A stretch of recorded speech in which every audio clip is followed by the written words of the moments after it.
It's the last road game of the season as the Sharks head to Vancouver in the battle of who can put together some sort of roster.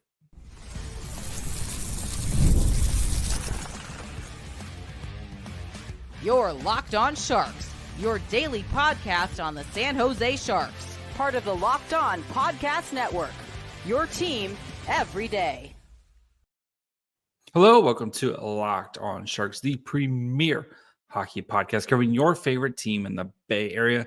My name is JD Young, caretaker at the Reef, also the co-host of Locked On NHL. I want to thank you for making Locked On Sharks your first listen.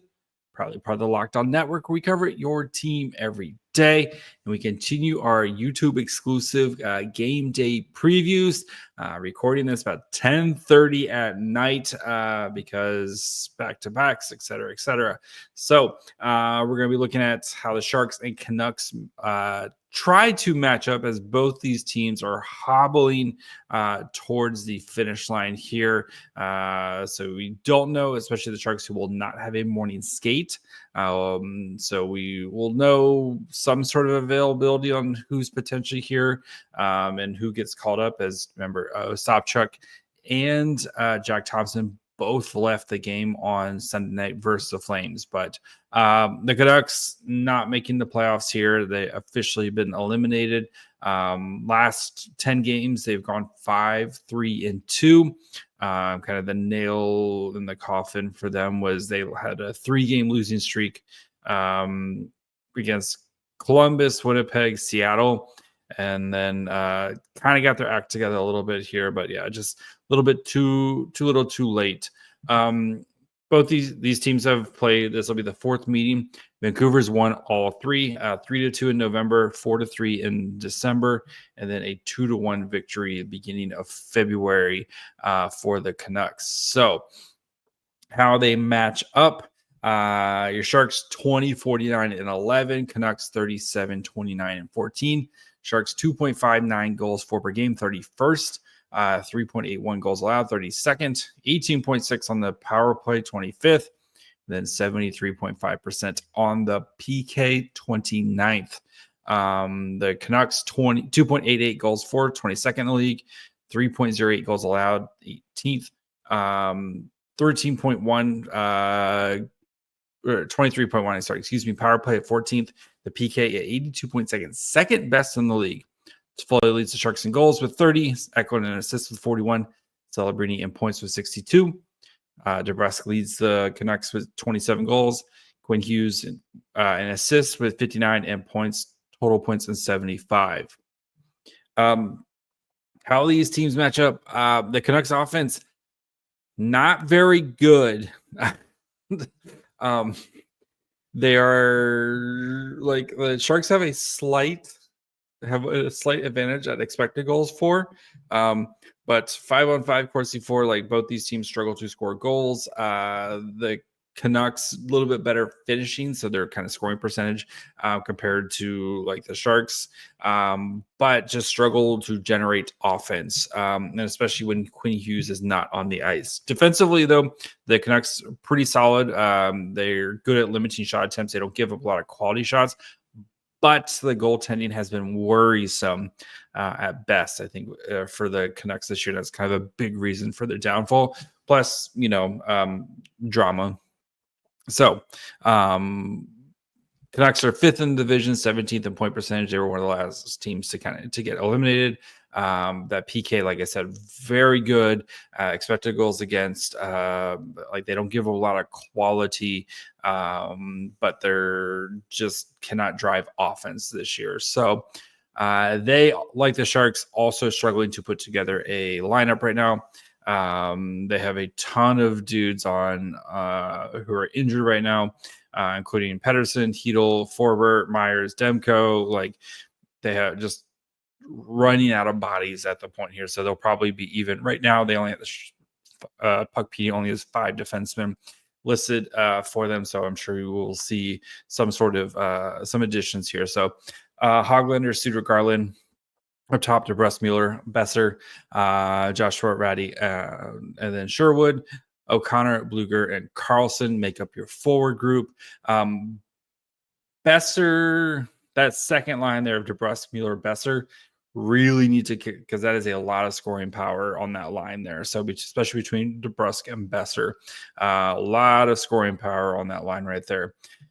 Hughes, Pedersen, Roenick, and Mancini, and then Lankinen and Tolopilo. I've seen a fair amount of Tolopilo playing with the Abbotsford Canucks.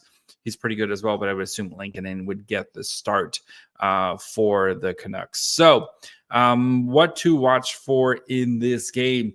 Right, the Sharks coming off second night of a back-to-back, usually anecdotally, but usually like you see the team on the second night of back-to-back usually kind of starts games better, and then things kind of the wheels fall off, which has been very much the recipe for the Sharks, right? Is even in the Flames game, right? They started the game very well.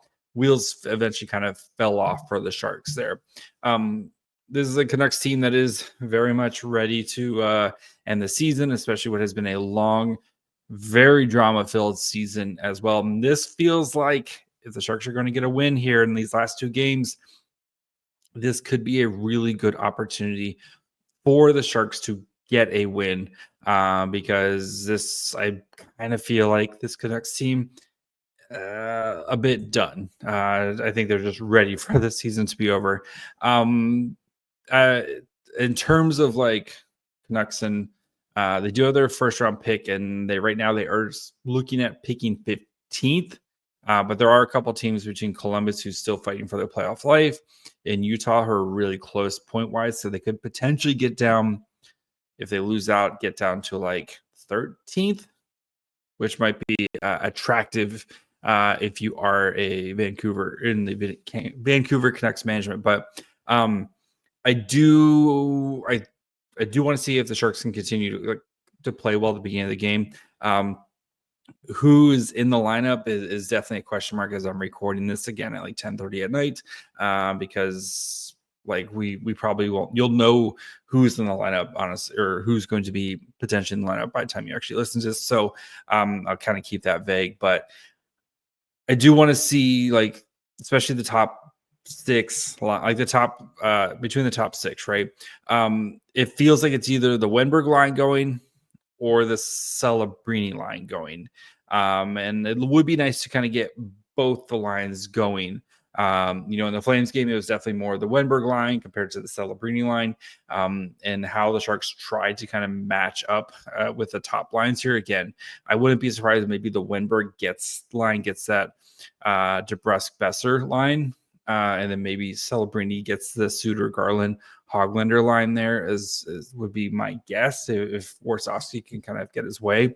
But can we get both lines going, I think, and like get both lines contributing? So I want to see how the top six plays out here, because that is your key to victory, is getting this top six.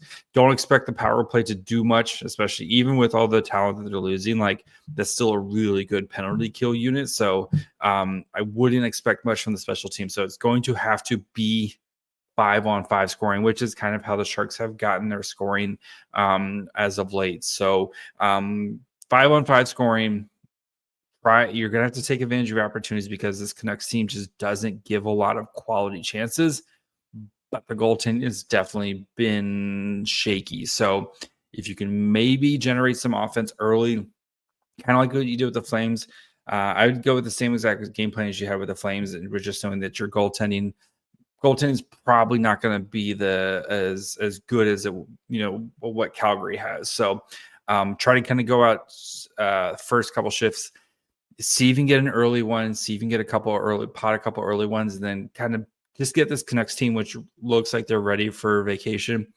Just see if they can maybe wave the white flag. I actually think the Sharks win this game.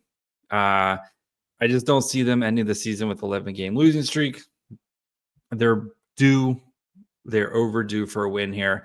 I think they've actually been playing decently for an undermanned team here. I think the Sharks win, I'm going to say 4-2 in this game. I think the kids go off. Give me 3 combined points between Celebrini and Smith. However you want to divvy that up. So I think they go off, and I think the Sharks are feeling pretty good about themselves. on the last road trip can head home to end the season on Wednesday. So we'll break down this game on your next episode of Locked On Sharks, wherever you get podcasts. And of course, you can watch on YouTube as well.